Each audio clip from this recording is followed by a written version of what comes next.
120 Iranian warships.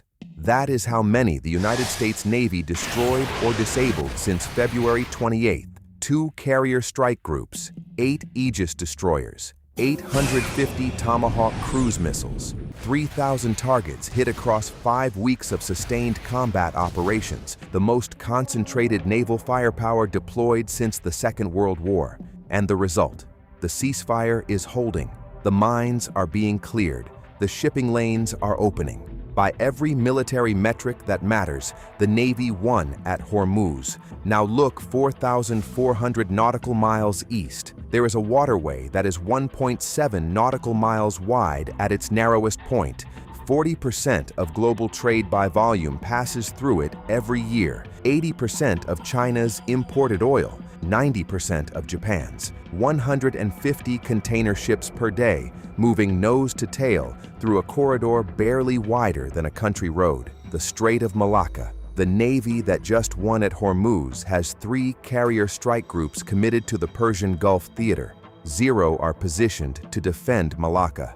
Here is why that is strange. Because the war Washington just fought was against Iran, a regional power of 80 million people and a GDP of $440 billion. The war that the Strait of Malacca could trigger involves China, 1.4 billion people, a GDP of $18 trillion, a Navy that launched 23 major surface combatants in a single year. We did not solve the equation. And this one has more variables than Hormuz ever did.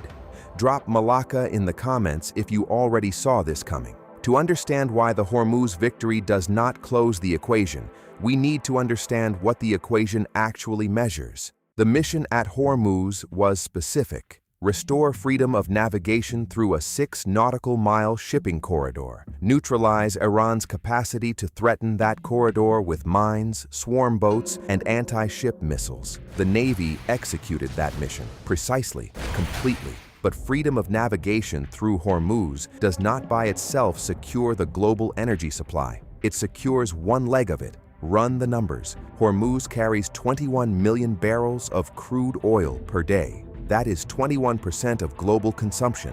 It is the most recognized choke point in naval history. It is also not the most consequential one for the nations that define American grand strategy in the Pacific. The Strait of Malacca connects the Indian Ocean to the South China Sea. It is 550 nautical miles long. At its narrowest point, the Phillips Channel, the navigable width narrows to 1.7 nautical miles. Hormuz gives tankers 6 nautical miles of corridor. Malacca gives them 1.7. It is not a strait, it is a needle. Through that needle passes the economic lifeblood of 6 of the world's 10 largest economies: Japan, South Korea, China, Taiwan, Indonesia, India. Not oil revenue, industrial oxygen. Every semiconductor fab in Taiwan depends on energy inputs that transit Malacca. Every South Korean shipyard, every Japanese refinery, close Malacca, and you do not disrupt the Asian economy. You collapse the supply chain that produces everything the United States buys. Hormuz was a weapon against oil prices. Malacca is a weapon against industrial civilization. Now consider the variable that changed when epic fury began. The United States committed 3 carrier strike groups to the Persian Gulf theater. The Abraham Lincoln anchored the Arabian Sea east of Hormuz. The Gerald R. Ford held the Red Sea approach at Bab el-Mandeb. The John C. Stennis was rerouted from the Pacific Fleet rotation. 3 of 11 deployable U.S. carrier strike groups are now oriented toward the Middle East. That is a choice. Every strategic commitment is a choice about which variable to optimize, and every choice leaves another variable exposed. The Pacific is running short. Now here is why that is strange. The entire justification for building 11 carrier strike groups was the two-war doctrine. The United States military must be capable of fighting and winning 2 major theater conflicts simultaneously. That doctrine was built with the Pacific in mind, not as an afterthought, as the primary theater. We are now in week 5 of a 1-theater commitment. The Pacific variable is thinning. So the question becomes, who is watching Malacca? Now consider the map. The Strait of Malacca runs between the Malay Peninsula to the north and the island of Sumatra to the south. 3 countries share its coastline: Malaysia, Singapore, Indonesia. All 3 are U.S. partners. None are treaty allies. None carry the mutual defense obligations that would automatically trigger a U.S. military response to a hostile act. That gap in the treaty architecture is not an accident, and it is not unnoticed. China's Belt and Road Initiative has financed ports, logistics hubs, and rail terminals at 14 locations in Malacca-adjacent countries since 2013. Hambantota Port in Sri Lanka, a 99-year lease signed over to a Chinese state company in 2017. Gwadar Port in Pakistan, a 40-year operating lease with an overland corridor running directly into western China. Kyaukphyu Port in Myanmar, Chittagong Port investment in Bangladesh, the proposed Kra Canal in Thailand, a 28 nautical mile cut through the Kra Isthmus that would bypass Malacca entirely for northbound commercial shipping. That is not a list of infrastructure investments. That is a pattern. China has spent 2 decades building alternative supply routes for the scenario in which Malacca is denied. The reason for that preparation has a name. Chinese President Hu Jintao stated it explicitly in 2003. He called it the Malacca Dilemma, the acknowledgement that 80% of China's oil imports transiting a single choke point that China does not control, cannot defend, and cannot guarantee represents a permanent strategic vulnerability. China's solution was to build around it: overland pipelines, alternative ports, deep water routes through the Lombok Strait to the south. But the Malacca Dilemma has a second face, one that runs in the opposite direction. China cannot guarantee that Malacca stays open for China, but China can guarantee that Malacca closes for everyone else, not by sinking ships. By positioning plan assets, People's Liberation Army Navy surface combatants, at the northern and southern approaches, pairing them with DF-21D anti-ship ballistic missile batteries on the Malay Peninsula, and announcing that commercial vessels transiting during a declared security operation do so at their own risk. A single DF-21D strike on a VLCC, a very large crude carrier, in the Phillips Channel at 1.7 nautical miles of navigable width creates a blocking event that no insurer on Earth will clear for the next transit. No force required after that. Not a single additional missile. The strait closes because the market closes it. The plan has been rehearsing this scenario in annual exercises since 2016. No radar sees the preparation. No satellite detects the intent. It waits. And here is the final context variable: the time horizon. In 2026, the plan operates 3 aircraft carriers: the Liaoning, the Shandong, the Fujian, commissioned in 2024, is catabar capable, catapult-assisted takeoff barrier-arrested recovery, meaning it can launch the same weight class of fixed-wing aircraft as a U.S. Nimitz-class carrier. China launched 23 major warships in 2023 alone. The PLAN is not a peer competitor today. It is sufficient for a 1.7 nautical mile choke point with missile batteries on both banks. Sufficient is all the math requires. Let us look at the math. The United States Navy operates 11 carrier strike groups. That is the operational total, not the budget request, not the shipyard inventory. The deployable, mission-ready force available on any given day. Before Epic Fury began, the standard Western Pacific posture was 2 carrier strike groups, one in the Philippine Sea, one rotating between the Sea of Japan and the South China Sea. That posture provided overlapping coverage from the Taiwan Strait south to the Lombok Strait, the southern bypass route around Malacca. Coverage means deterrence. Deterrence means the calculation does not get run. Today, Lincoln is committed at Hormuz. Ford holds Bab el-Mandeb. Stennis was redirected from the Pacific. The Western Pacific is running on one strike group. USS Theodore Roosevelt, positioned in the Philippine Sea, 2,200 nautical miles from the Singapore Strait entrance to Malacca. Now run the response time in the theater.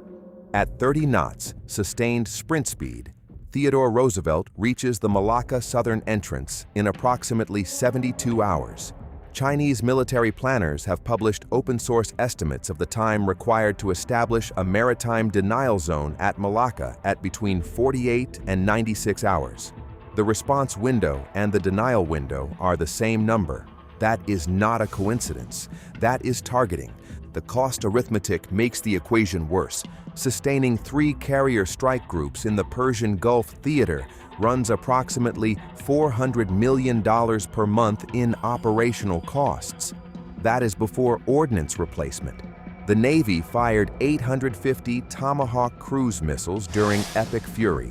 Each costs $2 million. That is $1.7 billion in cruise missiles expended in 5 weeks. The entire 2026 procurement budget for Tomahawks was $1.2 billion. We fired more than we budgeted to replace. No weapon in this inventory regenerates at the rate it was consumed. Now add the Malacca-specific variable, the DF-21D anti-ship ballistic missile, range 1,500 kilometers, terminal speed Mach 10, designed to kill a carrier strike group at ranges where U.S. carrier aircraft cannot respond.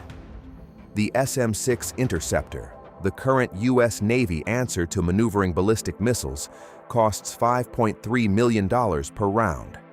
The DF-21D costs an estimated $5 to $10 million per round, a cost ratio of 1:1. The asymmetric economics that made Hormuz painful do not apply at Malacca. At Malacca, the exchange rate is symmetric, and the U.S. Navy has already spent its Tomahawk inventory. The equation has 3 variables: force commitment, response time, ordnance depth. At Hormuz, all 3 were favorable. At Malacca, today, all 3 are stressed. That is not a crisis. It is a risk accumulation. And risk accumulates at the speed of operational tempo. Now consider the variable that holds. China has not moved, not because the capability is absent, because the calculation is not yet net positive, and 3 variables keep it from crossing. The first is the Philippines. The United States signed the Enhanced Defense Cooperation Agreement with Manila in 2023, securing rotational access to 4 Philippine military installations, including Cagayan de Oro in northern Mindanao, 320 nautical miles from Taiwan. Under the Mutual Defense Treaty, a hostile act against Philippine naval vessels or territory in the South China Sea triggers a U.S. response obligation. China cannot execute a Malacca closure scenario without Philippine vessels operating in the affected corridor. That is not an obstacle. That is a tripwire. The second variable is Guam. The U.S. Air Force maintains B-52H Stratofortress bombers on continuous rotational deployment to Andersen Air Force Base. Each B-52H carries 20 AGM-158C long-range anti-ship missiles. LRASM, long-range anti-ship missile, is a stealthy, sea-skimming weapon with a 200 nautical mile range and a 1,000-pound penetrating warhead. One B-52H represents 20 simultaneous anti-surface strikes. A 6-aircraft patrol represents 120. From Guam, that reach covers the entire northern Malacca approach without a single carrier in the theater. The Navy is not the only variable. The Air Force holds Malacca from land. The third variable is time. China's military modernization program is calibrated to 2027. That is the centenary of the People's Liberation Army. Internal PLA planning documents recovered through open-source intelligence consistently reference 2027 as the target year for full-spectrum Pacific peer capability. The window between today and 2027 is not a safe window. It is the window that requires management. Naval strategy is not a single equation. It is a system of equations running simultaneously. Solve Hormuz and you shift the variables at Malacca. Commit to Malacca and you shift the variables at the Taiwan Strait. Commit to Taiwan and you shift the variables at Bab el-Mandeb. There is no solution that optimizes all variables simultaneously. There is only a force posture that manages the acceptable risk at each choke point relative to every other. The Navy won at Hormuz. That winning required 3 carriers. 3 carriers pointed at Iran while China counted the distance from the South China Sea to Singapore. While China ran the numbers on LRASM sorties from Guam and drew its own equations. The same equations the Navy draws. So let us return to the paradox we started with. The United States Navy executed Operation Epic Fury and won. 120 Iranian warships destroyed, 0 U.S. ships lost, the most successful naval campaign in a generation. And somewhere in a staff office in Beijing, a planner opened a map, not of Hormuz, of Malacca, and ran the numbers. Force -3, response time 72 hours, ordnance depth reduced, tripwire threshold holding. The Strait of Malacca is 1.7 nautical miles wide. One burning hull closes it, not by force, by fear. That lesson did not originate at Hormuz. It was taught there, and someone on the other side of the Pacific was taking notes. Subscribe to Navy Decoded. Drop Malacca in the comments if you think this strait is already in the calculation. The A-10 solved Hormuz with a gun that weighs more than a Volkswagen Beetle. Malacca does not have a gun that answers it. It has geometry, and the geometry says the ships are in the wrong ocean.